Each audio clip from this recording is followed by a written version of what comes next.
Amigos de Triple R, muchas gracias por su atención. Paisanos de Chicago que nos escuchan a través de la radio pública, un saludo afectuoso. Auditorio de B15, del canal 15.1, muchas gracias por su atención. Nos encontramos en el Instituto Electoral con el vocal ejecutivo, el doctor, el maestro Matías Chiquito Díaz de León. Maestro, muchas gracias Señor por recibirnos. Reynoso, gracias por visitarnos. Esta es su casa, siempre muy agradecidos. Los saludo con afecto, bienvenido. Saludos allá en la Cámara, Emilio también. Maestro, yo sé que usted me va a decir que no, pero yo le tengo que plantear esta realidad que veo. El Instituto Nacional Electoral antes era una de las instituciones más confiables, más estimadas por la sociedad. Creo que ahora ha perdido la confianza de la ciudadanía. ¿Usted cómo ve esta realidad que vivimos? Señor Reynoso, pues ya adivinaba usted la respuesta que le iba a dar, ¿verdad? Ya sabía usted que le iba a decir que no. Creo yo que hay circunstancias complejas para el instituto, pero el INE sigue siendo una institución firme, sólida. Podría decirle, a lo mejor exagero, pero de las más sólidas, si no es la más sólida del Estado mexicano. Yo alguna vez aventuraba a decir, si el INE recaudara impuestos, no habría evasores fiscales. Si el INE procurara justicia, no habría inocentes en la cárcel ni delincuentes en la calle. El INE es una institución fuerte del Estado, ha tenido sus altibajos. Recordará usted el desgaste institucional que tuvimos, por ejemplo, en 2006. 2006, el desorden de los actores políticos, el uso indebido de recursos del gobierno federal para apoyar a un candidato, creo que todas las desavenencias que vivió la clase política, los poderes del Estado confabulados para deshacerse un candidato, etcétera, con un resultado que no favoreció, ¿no?, los candidatos, como es lógico, y que se acusó al IFE, todavía IFE, de fraude, un fraude que nunca fue acreditado. El propio candidato perdedor entonces entendió que la posibilidad del fraude no existía. Fuimos al recuento, casilla por casilla, voto por voto, y se confirmó el resultado porque realmente el entonces presidente Calderón ganó esa elección. Nunca se acreditó ni una sola falta al instituto, al IFE, pero el sistema político, de manera muy consolidada, culpó al IFE de sus desavenencias. Y aún esas desavenencias de 2006 las logramos superar porque el IFE ahora hay en una institución sólida. Todavía, si usted escucha al expresidente López Obrador, todavía habla de fraude, pero nunca se acreditó, son solo conjeturas. Aún esos pasos traumáticos los superamos. Hoy vivimos condiciones complejas porque tenemos un expresidente del INE que se va a un movimiento en defensa del INE, pero que cuando su movimiento no logra el propósito, pues entonces el INE ya no es bueno. Muchas de las opiniones que en el contexto nacional se dan sobre el INE, más bien tienen que ver si gana o si pierde. Y ahora tal vez las condiciones son más complejas, porque tal vez antes quien ganaba medianamente hacía una defensa institucional del INE. El perdedor pues nos apaleaba, pero ahora tanto el que pierde como el que gana parece que hacen causa común contra el INE. Pero el INE es una institución sólida y está más allá de su Consejo General. Pero hay indicios que llevan a la ciudadanía al sospechosismo. Por ejemplo, la presidenta tiene muchos familiares en el servicio público y se lo han dicho. Está cooptada por el por el sistema. Le dicen, la Guadalupe Tadei tiene parientes por todas partes que se benefician del sistema. Y luego sale esta persecución contra comisionados. Contra consejeros y Contra exconsejeros. consejeros que votaron en contra de la revocación de mandato. Sí, digo, ahí Y esto genera desconfianza de la ciudadanía. genera dudas, sí, desde Dudas. luego. Pero, miren, un principio, vamos poquitito más allá de la política, vamos a ponerle filosofía política. Un principio en la filosofía política es nunca afirmar por ciertos hechos que no están comprobados. Hay circunstancias que luego generan sospecha, pero no. Yo he de decirle que el Instituto Nacional se ha mantenido sólido, aún de quien haya llevado las riendas. Digo, tuvimos una época muy compleja de IFE todavía, en los tiempos de Luis Carlos Ugalde, que terminó renunciando a la presidencia del IFE en vísperas de una reforma electoral. Fue este tema, después de 2006, a propósito de 2006, fue rudo realmente, porque hubo una reforma en 2007, 2008, que modificó la integración del Consejo General. Ahí no hubo amenazas al órgano electoral, ahí se confirmaron las amenazas porque las consejerías terminaron de manera anticipada su cargo, es decir, las y los consejeros del IFE, del periodo 2003 a 2009 habían sido designados, salieron de manera anticipada. Ugalde terminó su mandato de manera anticipada en 2007. Fue un esquema más complejo de lo que ahora vivimos y ahí no hubo amenazas del Estado. No fue amenaza, fue una acción del Estado para modificar al entonces IFE y dar por concluido el mandato de las consejerías. Ahora, digo, hay algunas críticas que se hacen, pero no hay una base sólida, pues. No hay una base sólida. Ahora, que hay relaciones institucionales con el poder público, pues no hay de otra. O sea, el INE tiene por fuerza que tener o mantener una relación interinstitucional con los poderes.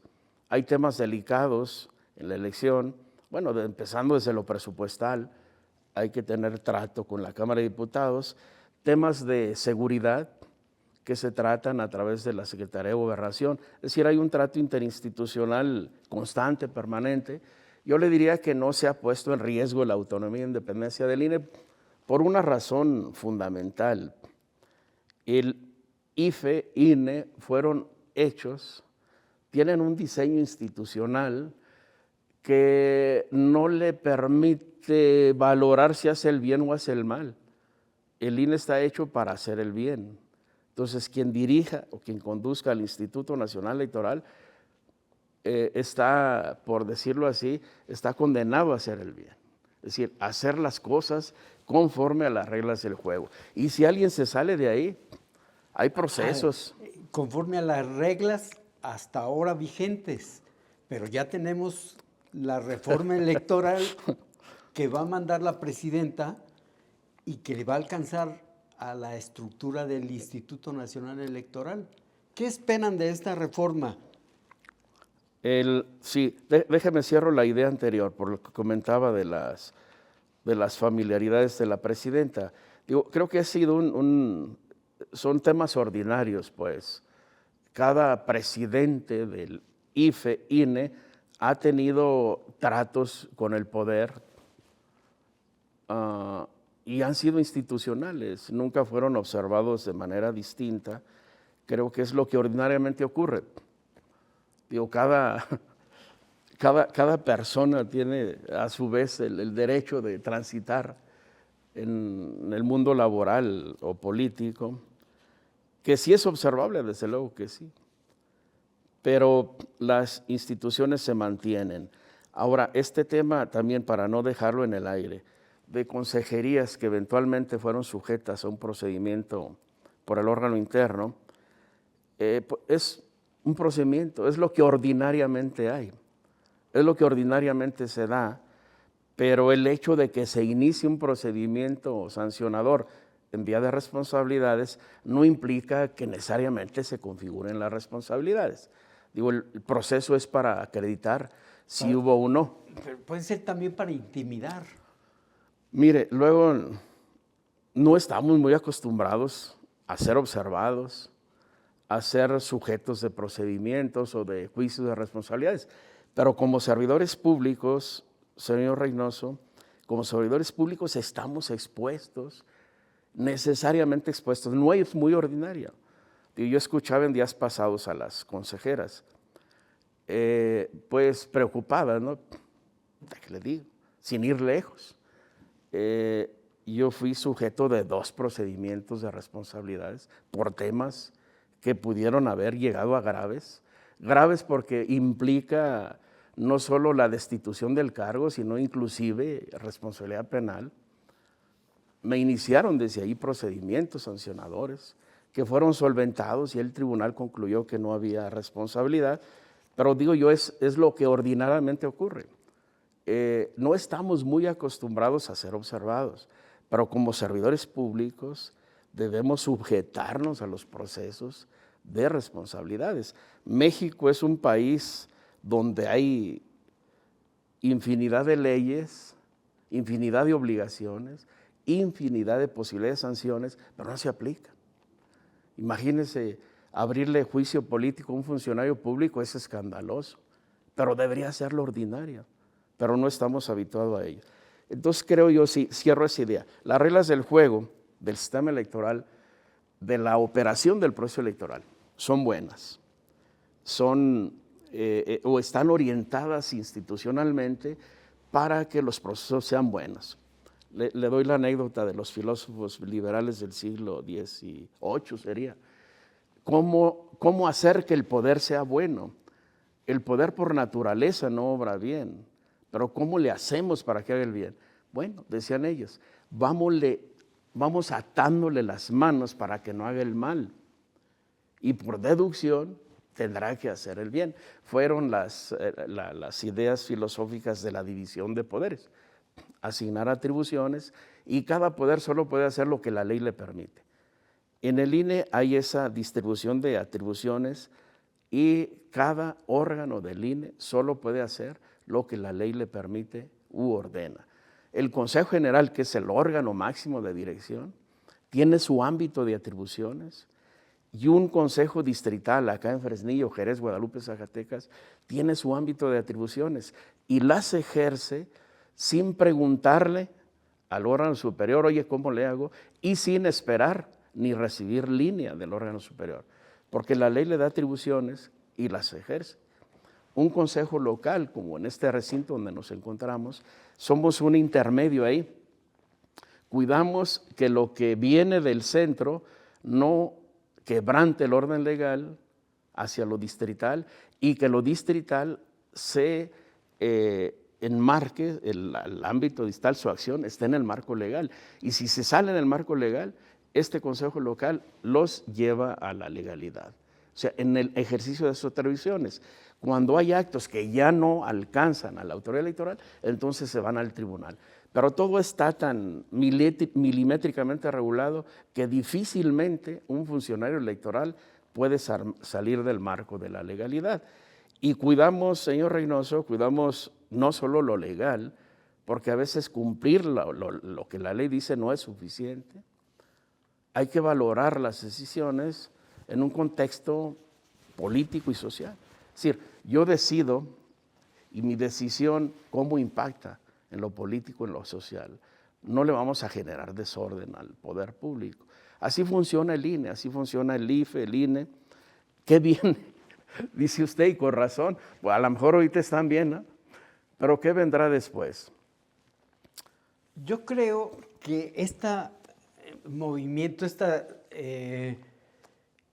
iniciación de un proceso a los exconsejeros, a Lorenzo Córdoba y a algunos que están vigentes, es como una justificación para lo que viene, para la reforma electoral, donde dicen el INE no es funcional como está. hay que modificarlo, hay que recortarle recursos, hay que elegir a los consejeros de otra manera. Es una justificación para meterle mano al INE y hacerlo un instrumento del poder. Seguramente no escapa a las tentaciones del poder ejercer determinados controles. Digo, la tentación ahí ha estado. Desde que el IFE fue fundado en 1990, su transición de IFE a INE, en cada periodo las amenazas del poder hayan estado. No es algo inusitado o ajeno, desconocido. No, las tentaciones siempre han estado, Las tentaciones pero están se ha ahí. resistido.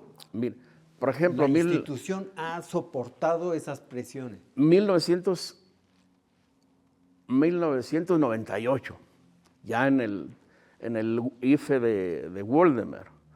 Waldemar tenía una encomienda que cumplir ahí y una parte de las consejerías tal vez calcularon que no la estaba cumpliendo y empieza un refuego interno que concluye con la destitución de 2 consejeros.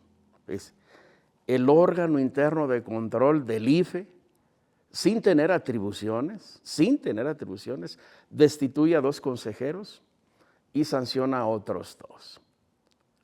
Entonces, al otro día se reúne el Consejo General, destituyen al Contralor Interno, dejan sin efecto el acto, pero ya había destituido a 2 consejeros. Ahora yo le diré, ¿fue asunto del Contralor Interno? Claro que no. Teníamos entonces un secretario ejecutivo que era el canal de influencia del poder y ahí se conspiraba internamente y tumbaron a 2 consejerías. Luego destituyen al Contralor General del IFE y restituyen a los consejeros. Ese fue en el tiempo de Waldemar. De José Waldemar. Y le comentaba, en el tiempo de Luis Carlos Ugalde, pues ahí la amenaza se ejecutó, porque este hombre salió del IFE y todas las consejerías terminaron su periodo de manera anticipada. Ahí es cuando llega en 2008 Valdés Zurita. Creo que el periodo de Valdés Zurita fue más apacible. Ahí el tema más rudo fue la fiscalización de la campaña del presidente Peña. Fue el tema más ruidoso, complejo, creo que se vivió. Habría presiones o no, pero se resolvió a favor del entonces presidente. Luego vino el doctor Córdoba. A Lorenzo le tocó una etapa compleja, la transición IFE-INE, la nacionalización del sistema, echar a andar un sistema nacional de elecciones, que fue una etapa compleja. Yo le decía alguna vez al doctor Córdoba, él siempre malamente se comparaba con Waldemar. Le digo, doctor, usted nada tiene que andarle buscando comparación. Le digo, sus méritos están mucho más allá del tiempo que le tocó a Waldemar. Waldemar es su trabajo, pero una etapa apacible. Le digo, a usted le tocaron olas altas y creo que hizo un buen trabajo en el instituto, una buena transición de IFE a INE. Creo que ya al final alguien por ahí le habló al oído y medio lo destanteó, pero hubo igualmente complejidades. Ahora, la revocación de mandato, he de decirle que sí hubo un refuego ahí. O sea, un presidente de la República empeñado en una revocación de mandato que le legitimara, porque no había lugar a la revocación, y un INE que no quería ir a la revocación de mandato. No quería ir. Al final terminamos haciendo una consulta porque no fue una elección pareja, es decir, no instalamos el 100 de Casillas, instalamos un 30%. Entonces, esos jaloneos entre poder y órgano electoral se manifiestan en estos supuestos procedimientos sancionadores. Pero estos procedimientos no son más que parte de lo que ordinariamente es, y tal vez a donde podríamos ir, señor Reynoso, pudiera ser, y sería bueno, a un esquema de mayor jaloneo en el contexto político. Un sistema monolítico, un sistema donde todo es uniforme y todo camina como si no hubiera sobresaltos, es sospechoso. dicen los teóricos de la democracia, para saber si el sistema es democrático, arrime el oído. Si hay ruido, si hay escándalo, es que hay democracia. Si lo que escuchas de ese sistema es nada, digo, si hay silencio, todos de acuerdo, uniformidad, es autoritarismo puro.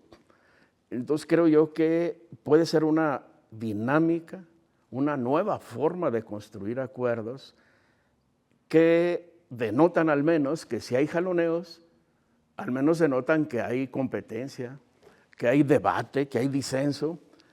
El problema es que nos pongamos de acuerdo un día, pero es la ruta. Temas complicados, pero creo yo que es una ruta que necesariamente debe ser desahogada.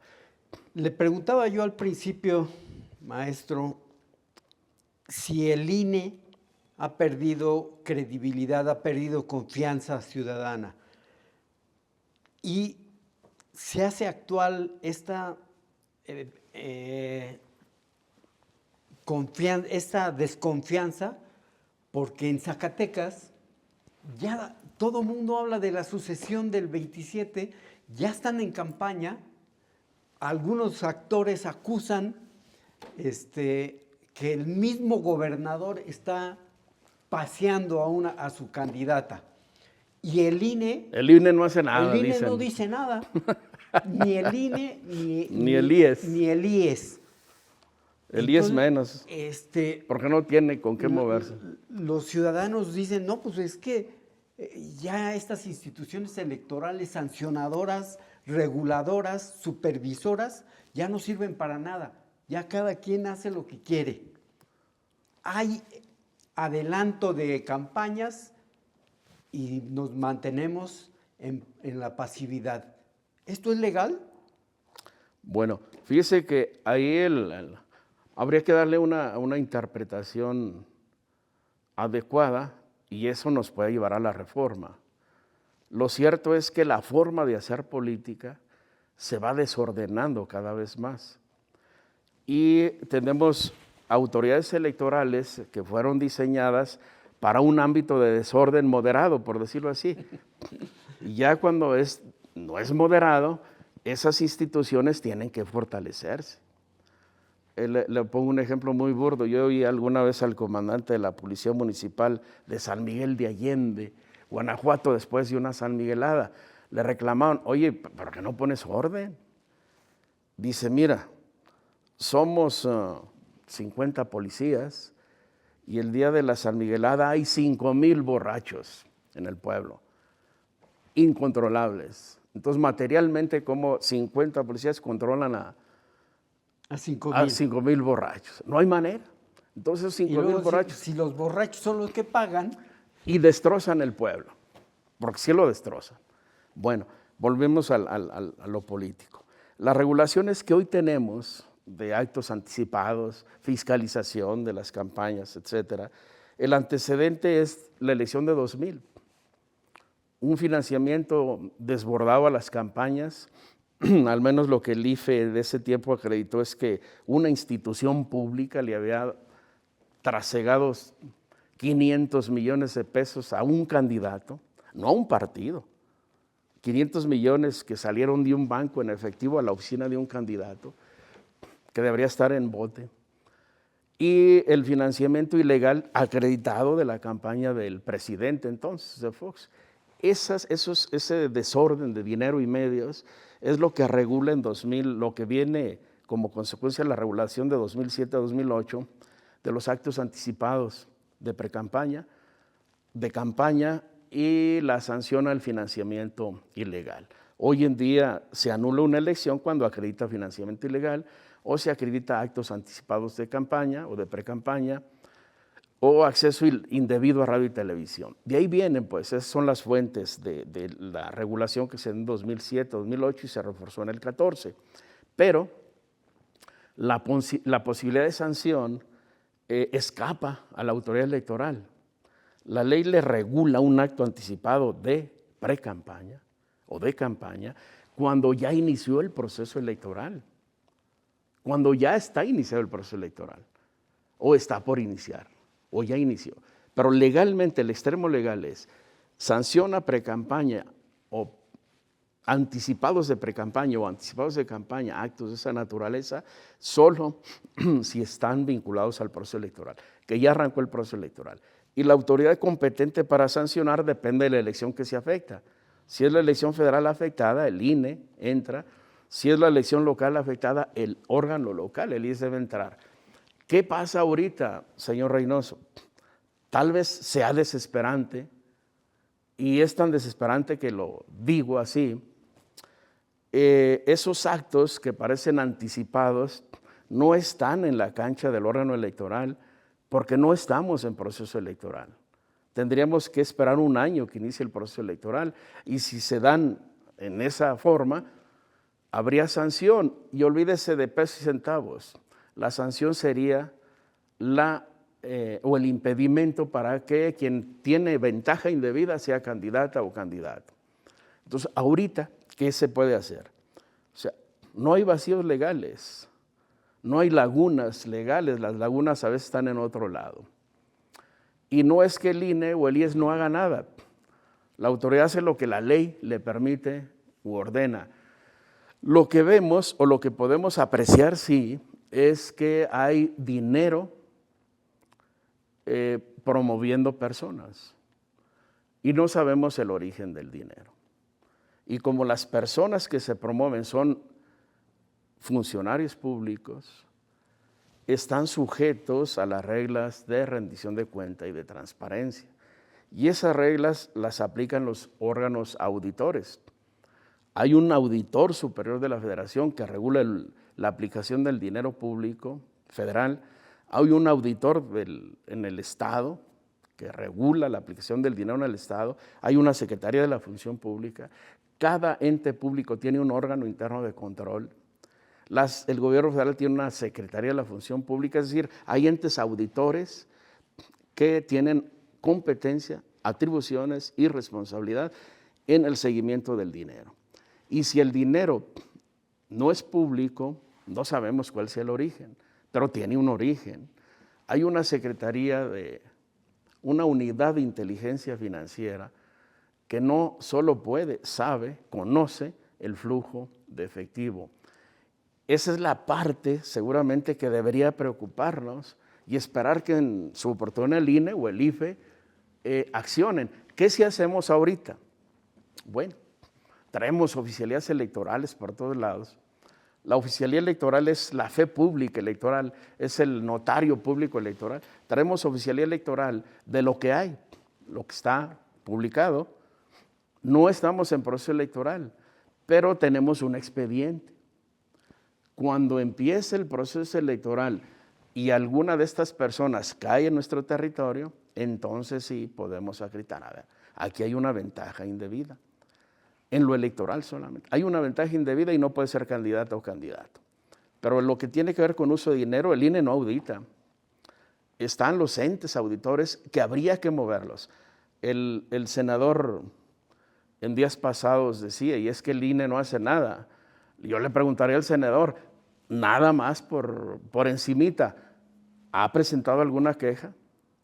¿Y dónde la presentó? Y si va a presentar queja, la autoridad competente ahorita no es propiamente el INE. Tomamos conocimiento y dejamos oficialía electoral, nada más.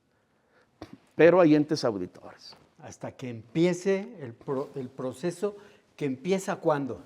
Septiembre del 26, el federal, septiembre del 26. Y déjale otra nota, el proceso local, si recuerdan la elección pasada, por alguna extraña razón, el legislativo del estado lo mandó, me parece que hasta noviembre. O sea, no en septiembre. O sea, como que se dieron un tiempecito más para mantener el desorden, ¿no? Sí, entonces, porque hasta que empiece el proceso electoral hay competencia en el órgano electoral.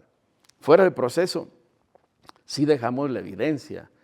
A fuerza, tenemos que dejar evidencia de quién se promovió, porque lo que se sanciona aquí en lo electoral, señor Reynoso, es la ventaja indebida. Las ventajas indebidas, como en una carrera parajera. Quien arranca fuera del tiempo, pues está fuera de la jugada. Eso lo debemos garantizar. Quien arranque antes de tiempo, hay que dejarlo fuera de la jugada, no hay de otra. Maestro, le agradezco mucho el tiempo, Gracias, señor Le Reynoso. agradezco mucho la plática que nos haya recibido en el Instituto Nacional Electoral en la vocalía, es vocalía de Zacatecas. Vocalía ejecutiva, esta es la sede del Consejo Local. Y esperaremos a que inicie el proceso para ver, y mientras, pues, que siga en desorden. Mientras, insisto en esa parte, los entes auditores deben estar alertas, Y que cada quien corra bajo su responsabilidad. Le cierro con esta idea. Como sabe, el 5 de noviembre, el miércoles, hay un foro en Zacatecas, el Foro para la Reforma. Yo espero que me acepten mi participación, me inscribí para participar. Llevo una propuesta simple, bien simple.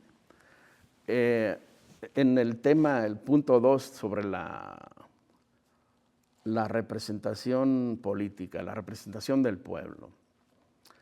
Y mire, olvídese de todas las ramitas, la solución está ahí, en el cuarto de maquis, en el tronquito. Fortalecer la representación política, la representación del pueblo, implica modificar la fórmula de elección.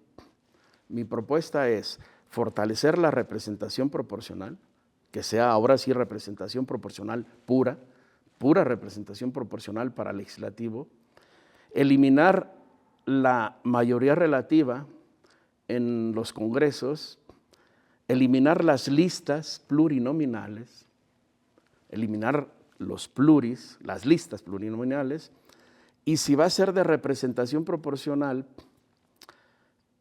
hacer la asignación nacional en función del candidato más votado, no del que proponga el partido político, no de los que encumbradamente registran los partidos políticos, no, dejarle esa decisión al ciudadano.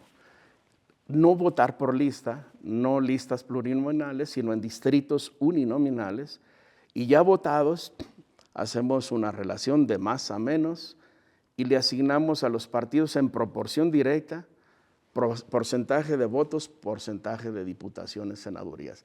Cero sobre representación. Eliminar la sobrerepresentación. Esa va a ser la reforma. Esa es la clave. Ese sistema que usted va a proponer, creo que es el que se va a aplicar. Así es. Hay un antecedente el 22, solo que el 22, la propuesta del presidente de la República era representación proporcional pura, pero las listas seguían siendo listas y estatales. Es decir, los partidos decidían quién va en el primer lugar y listas estatales. Eso lleva a caciques de partidos tomando decisiones y la asignación por entidad afecta a los partidos minoritarios. Una asignación nacional no desperdicia votos y no votar por listas, porque luego vienen los acordeones, ¿no? Votarlos en distritos uninominales, que el candidato tenga vinculación con el elector, que sepa quién es su candidato, y solo después de la elección la lista es ordenada en estrictos prelación de más a menos y se asignan las diputaciones. Eliminamos la sobrerepresentación y ahora sí el voto cuenta y se cuenta. El voto tendría el mismo peso. Muchas gracias, maestro. Señor Reynoso, muchas gracias a usted. Muchas gracias, amigos. Les agradezco su atención y los espero en la próxima. Gracias.